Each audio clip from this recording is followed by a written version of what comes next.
कहानी शुरू होती है और अब 1998 का वक्त दिखती है जहाँ हॉस्पिटल में कोइची नाम के एक लड़के को लाया जाता है जिसकी तबीयत काफी खराब थी। असल में उसे लंग्स फेफड़ों की एक बीमारी थी जिस वजह से अक्सर उसकी हालत ऐसी होती रहती थी। वो घबरा कर बेहोश हो जाया करता था। डॉक्टर फौरन उसका इलाज करती है। इससे कुछ ही देर में वो बिल्कुल ठीक हो जाता है। यहाँ पता चलता है कि वो अपनी दादी के साथ उनके घर पर रहता है। कुछ दिन पहले उसकी दादी उसे यहाँ लाई है, इसीलिए वो यहाँ के लोगों को इतना नहीं जानता। फिर जब कोची हॉस्पिटल में टहलने जाता है तो वहाँ उसे एक लड़की दिखाई देती है जिसकी एक आंख पर पट्टी बंधी हुई थी। वो लड़की उसे देखती तो है मगर बात नहीं करती और आगे बढ़ जाती है। तब कोची भी उसका पीछे लिफ्ट तक करता है क्योंकि वो उससे बात करना चाहता था, मगर वो उस पर ध्यान ना देकर वहाँ से चली जाती है। इसके बाद आगे हम 3 हफ्ते बाद का वक्त देखते हैं जहाँ कोची ने एक नए स्कूल में दाखिला लिया है। एक टीचर उसे स्कूल के असूलों के बारे में बताता है और उसे उसकी क्लास में ले जाता है।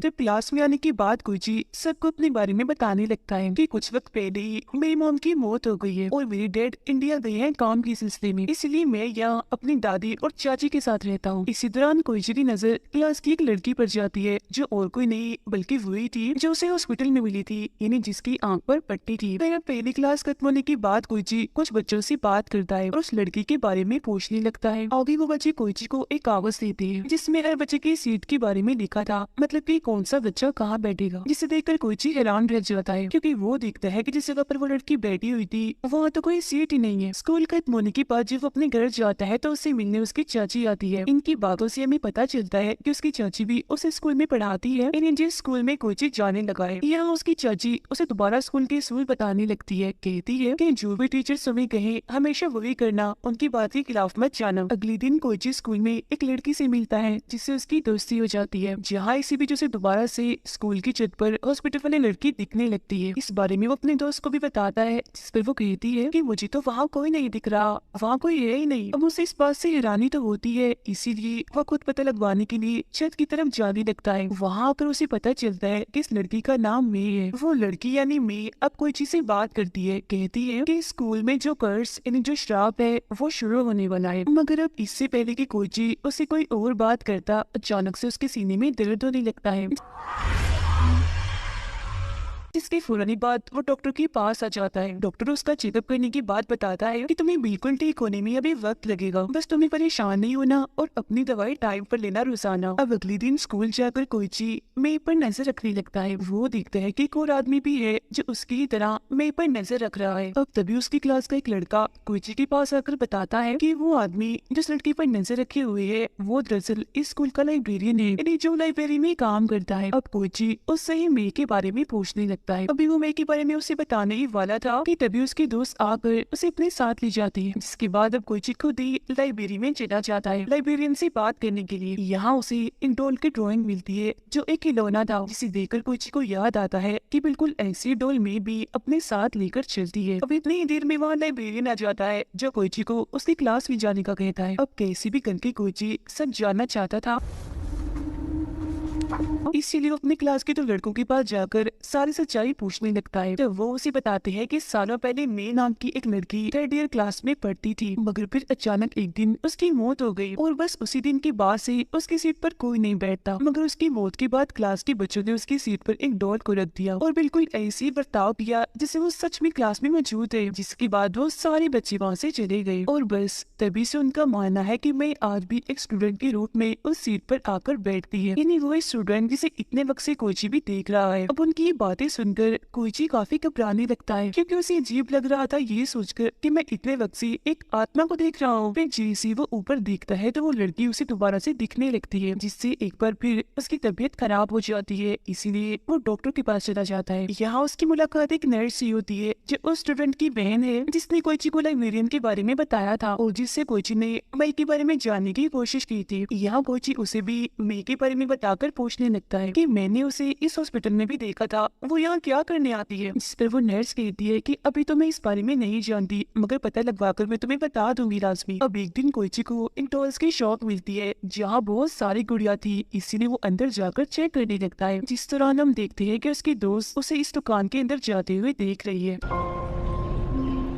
दुकान के अंदर कोइची को मई की गुड़िया भी दिख जाती है, जिसे अभी वो देख ही रहा था कि तभी यह मई खुद आ जाती है, जिसे देखकर वो उसे सवाल करने लगता है। अब मई उसे अपनी आंख से पट्टी हटाकर दिखाती है, जिससे हमें पता चलता है कि उसकी वो आंख कांच की है। तो वो उसे अपनी इस आंख के बारे में बताती है, कहती है कि मेरी ये आंख बहुत तेज है, किसी की भी होने वाली मौत को देखने में मदद करती है। मतलब कि मुझे पता चल जाता है कि कौन इंसान मरने वाला है। इस वक्त भी उसे एक लड़की की मौत के बारे में पता था, जो और कोई नहीं बल्कि कोइची की दोस्त थी। अब उसकी ये बातें सुनकर घबराता हुआ वो अपने घर आ जाता है। फिर अगले दिन स्कूल में कोइची की दोस्त सीखती है कि वो मई पर नजर रख रहा है, उसका पीछा कर रहा है, जो देख वो काफी घबरा जाती है और उसके पीछे जाकर उसे ऐसा करने से मना करती है, मगर वो उसकी बात नहीं सुनता और मई के पीछे चला जाता है। वो मई को हाथ लगाकर देखता है कि कोई भूत आत्मा नहीं है, बल्कि ये असली की इंसान है, जिसे सब आत्मा समझ रहे हैं। तभी हम भागते हुए कोइची की दोस्त भी आ जाती है और उस पर गुस्सा करने लगती है कि तुम मई का पीछा करना क्यों नहीं छोड़ रहे। अब तभी हम देखते हैं कि बाहर लगी आग एकदम से बढ़ जाती है और जोर से आकर खिड़की के शीशे पर लगती है, जिससे शीशा टूट जाता है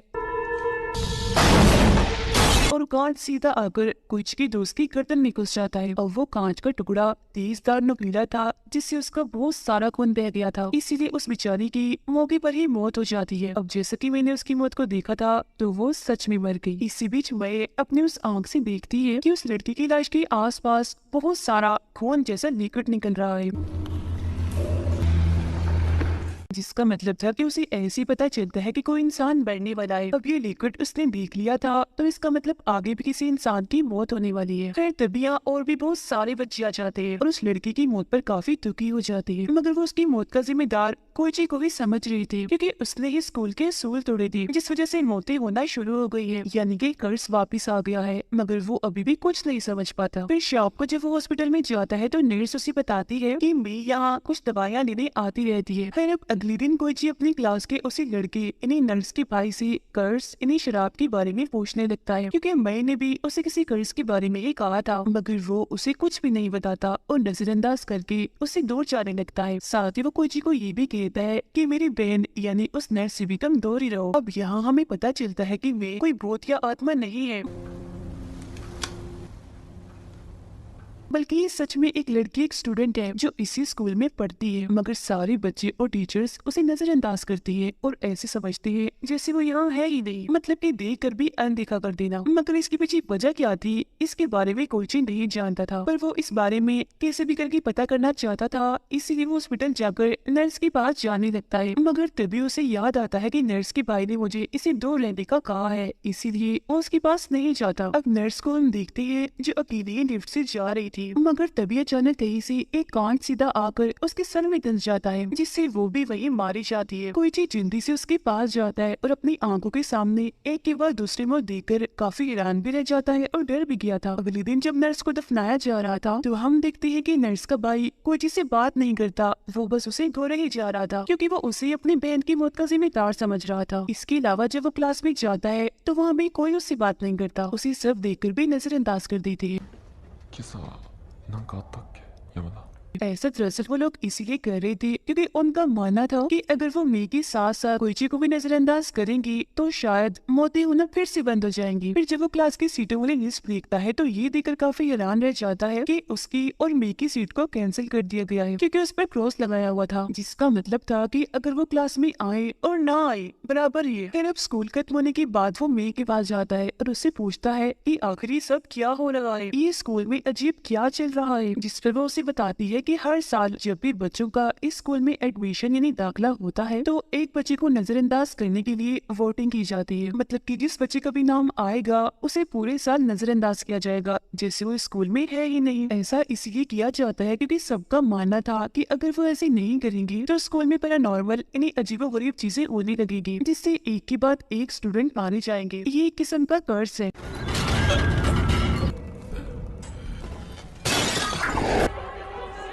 और जिस साल मैं थी तो एक लड़की को नजरअंदाज करने के लिए चुना गया था, मगर वो डर रही थी इसीलिए उसने मना कर दिया। अब किसी को तो नजरअंदाज होना ही था, तो उसकी जगह मैंने अपना नाम लिखवा दिया और बस तभी से सारे लोग मुझे नजरअंदाज करने लगे हैं। अभी सुनकर भी कोइची को कुछ समझ नहीं आती, क्योंकि वजह अब तक उसके सामने नहीं आई थी कि आखिर स्कूल वाले ऐसा करते ही क्यों हैं। अब दोनों को ही नजरअंदाज किया जा रहा था, जिसका वो खूब फायदा उठा रही थी, क्योंकि क्लास छोड़कर वो घूमने निकल जाती थी, जिस वजह से अब उन दोनों भी अच्छी दोस्ती भी हो गई थी। अब को भी सच्चाई पता नहीं थी तो ये लोग सच जानने के लिए लाइब्रेरियन के पास जाती है, जहाँ अब वो इन्हें बताता है कि काफी सालों पहले यानी 1972 में मैं 3rd ईयर क्लास का टीचर हुआ करता था, जहाँ तभी अचानक एक बच्चे की रस्सी से लटकने से मौत हो गई। किसी को कुछ समझ नहीं आया कि आखिर उसकी मौत कैसे हो गई, और जो बच्चे उसके साथ पढ़ती थी उनको तो यकीन आ ही नहीं रहा था कि वो मर गई है। वो इस चीज को कबूल ही नहीं कर रही थी, इसीलिए वो ऐसे दिखावा करने लगी थी जैसे वो अभी भी जिंदा है। यहाँ तक कि उन्होंने उसके लिए क्लास में अलग सीट भी लगा रखी थी।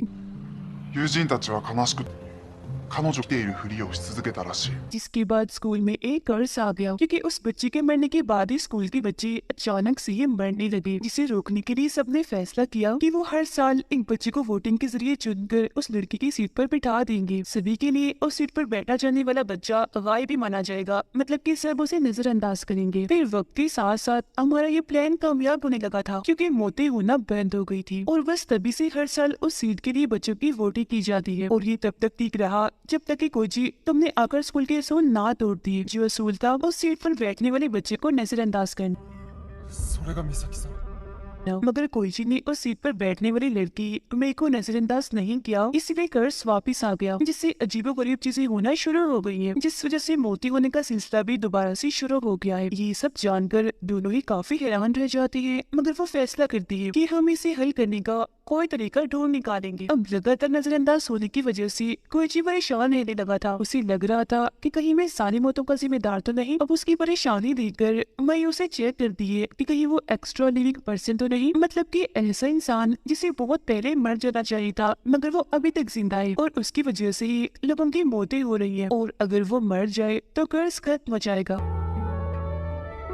यानी कि मैं एक्स्ट्रा लिविंग को भी देख सकती है। उसे पता चल जाता है कि कोई चीज एक्स्ट्रा लिविंग नहीं है, और ये सब कुछ भी अपनी आंख के जरिए ही देख सकती थी। अब हम स्कूल के टीचर को देखते हैं जो इस वक्त अपने घर पर थे। वो अपनी वाइफ को खाना खिलाकर बर्तन उठाकर ले जा रही थी, मगर तभी अचानक उनका पैर फिसल जाता है, जिस वजह से उनके हाथ में जो चम्मच था वो उनकी आंख में घुस जाता है, जिससे उनका इतना खून बहता है, इतनी तकलीफ होती है कि मौके पर ही उनकी मौत हो जाती है। इसके बाद उस स्कूल की एक बच्ची को हम देखते हैं जो साइकिल पर बैठकर कहीं जा रही थी, मगर तभी अचानक पता नहीं कैसी उसकी साइकिल की ब्रेक फेल हो जाती है, जिससे साइकिल अब उसके कंट्रोल से बाहर हो जाती है। जिस दौरान जैसे वो सड़क पर जाती है तो सामने आती है गाड़ी से वो टकरा जाती है। वो फौरन नीचे गिर जाती है, जिससे वो काफी जख्मी हो गई थी, इसलिए मौके पर उसकी भी मौत हो जाती है। फिर अगले दिन स्कूल में जब उसकी मौत का पता चलता है तो सारे ही बच्चे काफी दुखी हो गए थे, और उन दोनों को ही इस सबका जिम्मेदार कह रही थी, जबकि उधर वो दोनों लाइब्रेरी में जाकर 1972 की फाइल्स देखने लगते हैं, जिस बीच कोईची को एक तस्वीर मिलती है जो और किसी की नहीं बल्कि उसकी चाची की थी, जिसका मतलब था कि वो भी उस वक्त यानी 1972 में उस क्लास के स्टूडेंट थी। इसके बाद मजीद छानबीन करने के लिए वो उस स्कूल के दूसरे हिस्से में जाती है जहाँ सबका जाना मना था, क्योंकि 1972 के टाइम क्लास वही लगती थी। वो यहाँ पर छानबीन करने लगती है